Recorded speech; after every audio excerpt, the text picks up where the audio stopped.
only listen to people who are younger than me. These are the only people with ideas. You cannot give me any advice. You can help me.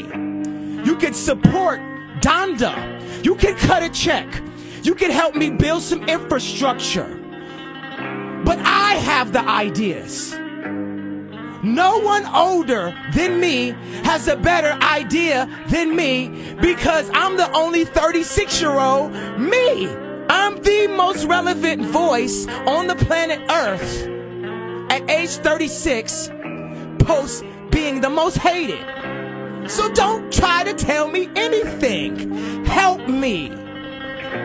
Help me. Help other. Kanye West hit with $52,000 legal blow in explosive Donda copyright battle. What happens when one of music's most controversial figures refuses to play by the rules?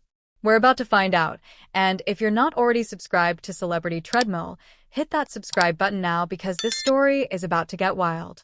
Kanye West, the man who once declared himself a genius, just got slapped with a $52,000 legal bill that's sending shockwaves through the entertainment industry. But this isn't just about money. This is about power, defiance, and what happens when celebrity ego collides with the cold, hard reality of federal court. The story begins with Donda, Kanye's 2021 album that was supposed to be his masterpiece, his tribute to his late mother. Instead, it's become the source of one of the most dramatic copyright disputes in recent memory. Artist Revenue Advocates LLC didn't just file a lawsuit. They went to war with West over what they claim is blatant copyright infringement on two of the album's tracks, Moon and Hurricane. These aren't just any songs we're talking about. These are tracks that allegedly generated $15 million in profits. $15 million. Let that sink in. Here's where it gets absolutely insane. West and his team didn't just fight back. They went full scorched earth. Court documents reveal that Kanye's legal team systematically obstructed justice by refusing to cooperate with 65 separate attempts to obtain crucial documents. 65 attempts. That's not legal strategy. That's open rebellion against the judicial system. But here's the kicker. They thought they could outsmart federal court. They were dead wrong. Make sure you're subscribed because what happened next is exactly why Celebrity Treadmill exists, to bring you the raw, unfiltered truth about how celebrity power plays actually work in real life. The federal judge didn't just get annoyed. They got fed up. When a federal court intervenes in a copyright dispute because one party is being deliberately obstructive, you know things have gone off the rails. This wasn't about artistic differences anymore. This was about fundamental respect for the legal process. The songwriters and producers behind Moon and Hurricane didn't just wake up one day and decide to sue Kanye West. According to their claims, West gave them credit, but credit without permission is like breaking into someone's house and leaving a thank you note. It doesn't make it legal. The music industry operates on a complex web of approvals, licenses, and agreements. You can't just take someone's work, slap your name on it, generate millions in revenue, and think a writing credit makes everything okay. But let's talk about the real story here, the psychology of someone who thinks they're above the law.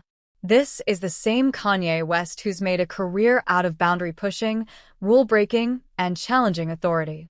From interrupting Taylor Swift at the VMAs to his political statements that divided America, West has always operated under the assumption that his genius gives him a pass. This copyright case proves that assumption is crumbling. The $52,015 in attorney fees that West now owes isn't just a financial penalty, it's a humiliation. For someone whose entire brand is built on being untouchable, being forced to pay legal fees because you refuse to cooperate is the ultimate ego blow. But if you think this is where the story ends, you haven't been paying attention to Celebrity Treadmill long enough. Hit that subscribe button, because this is just the beginning. What makes this case particularly explosive is the timing. While West is fighting this copyright battle, his personal life is imploding in spectacular fashion. Reports emerged just days ago about his clash with ex-wife Kim Kardashian over their daughter North's fashion choices. North was spotted in Italy wearing what sources describe as a tangled micro-mini and strapless corset-style top, and West allegedly lost his mind over it. The irony is suffocating. This is the same man who encouraged his now-wife Bianca Censori to show up to the Grammys wearing essentially nothing. The same man who, according to National Enquirer sources, encouraged Kim to push the envelope with sexy, barely their fashion choices the entire time they were together. But now, when it comes to his teenage daughter, suddenly he's concerned about appropriate clothing? The hypocrisy is staggering. This pattern of behavior, the rules apply to everyone except Kanye, is exactly what led to the copyright disaster. In West's world, he can sample music without proper clearance, ignore court orders, refuse to produce documents, and somehow expect different treatment because he's Kanye West. But federal court doesn't care about your Grammy count or your sneaker sales. They care about facts, evidence, and following procedure.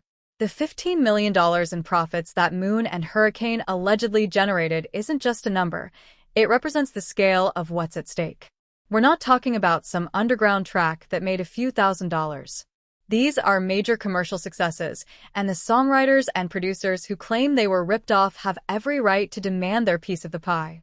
When you're dealing with that kind of money, the legal system doesn't mess around. But here's what's really fascinating about this case. It exposes the dark underbelly of how major artists sometimes operate. The assumption that you can take first and ask for forgiveness later doesn't work when you're dealing with intellectual property worth millions. The music industry has become increasingly litigious precisely because of cases like this, where established artists think they can fast-track the creative process by borrowing heavily from others and sorting out the legal details afterward. Subscribe to Celebrity Treadmill right now because what happened in this courtroom is a preview of what's coming for the entire entertainment industry. The days of celebrity immunity are ending, and cases like this are setting precedents that will reshape how artists, labels, and courts handle copyright disputes. West's refusal to cooperate isn't just bad legal strategy, it's a masterclass in how not to handle federal litigation. The complexity that eventually forced the court to intervene speaks to something deeper about West's approach to authority. This isn't someone who made a mistake and tried to fix it quietly. This is someone who systematically refused to engage with the legal process, betting that his star power would somehow make the whole thing disappear. That bet didn't pay off. What's particularly damaging about this case is how it undermines West's credibility in future legal disputes. When you've been found to be deliberately obstructive in federal court, every future judge and opposing counsel has ammunition to use against you. This $52,000 penalty isn't just about this case. It's about West's reputation in courtrooms across America. The timing of this legal defeat, coming right after reports about his controlling behavior toward North's clothing choices, paints a picture of someone whose need for control is becoming increasingly desperate and ineffective. Whether it's trying to control what his teenage daughter wears or trying to control federal court proceedings through obstruction, the pattern is clear. West believes he should be able to dictate terms in every situation. But reality has other plans.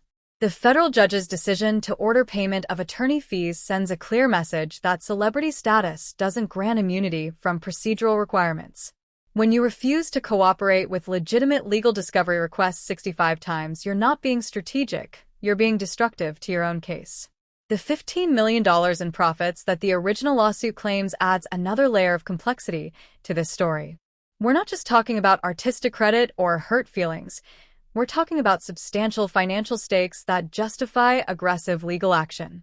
When songwriters and producers see that kind of revenue generated from their work without proper compensation or approval, they have every incentive to fight back hard. Make sure you're subscribed to Celebrity Treadmill because this case is far from over. The $52,000 in attorney fees is just the beginning. The underlying copyright dispute still needs to be resolved. If West continues his pattern of non-cooperation, this could become one of the most expensive legal battles of his career. What makes this story particularly compelling is how it reflects broader changes in the entertainment industry. The old model of taking creative risks and dealing with legal consequences later doesn't work in an era of instant global distribution and massive streaming revenues. Every sample, every borrowed melody, every creative decision has potential financial implications that can reach into the millions. West's approach to this case, systematic obstruction followed by court-ordered penalties, reads like a cautionary tale for other artists who might be tempted to cut corners in the creative process. The message is clear. respect intellectual property rights from the beginning, or pay the consequences later. The intersection of this legal drama with West's personal controversies creates a perfect storm of negative publicity that even someone with his media savvy might struggle to overcome. When you're fighting copyright battles while simultaneously being criticized for controlling behavior toward your family, the narrative writes itself. This $52,000 penalty represents more than just money. It represents a fundamental shift in how the legal system treats celebrity defendants who refuse to engage in good faith. The days of celebrity exceptionalism in federal court are ending, and West just learned that lesson the hard way. If you're not already subscribed to Celebrity Treadmill, do it now because stories like this, where celebrity ego meets legal reality, are exactly what we live for. This isn't just entertainment news. This is a real-time case study in how power, money, and fame interact with the justice system. Kanye West thought he could play by different rules, and he just discovered that federal court doesn't care about your discography. The only question now is whether he'll learn from this expensive lesson or double down on the behavior that got him here in the first place. Either way, we'll be here to break it down for you, so make sure you're subscribed and hit that notification bell because in the world of celebrity legal drama, the story never really ends.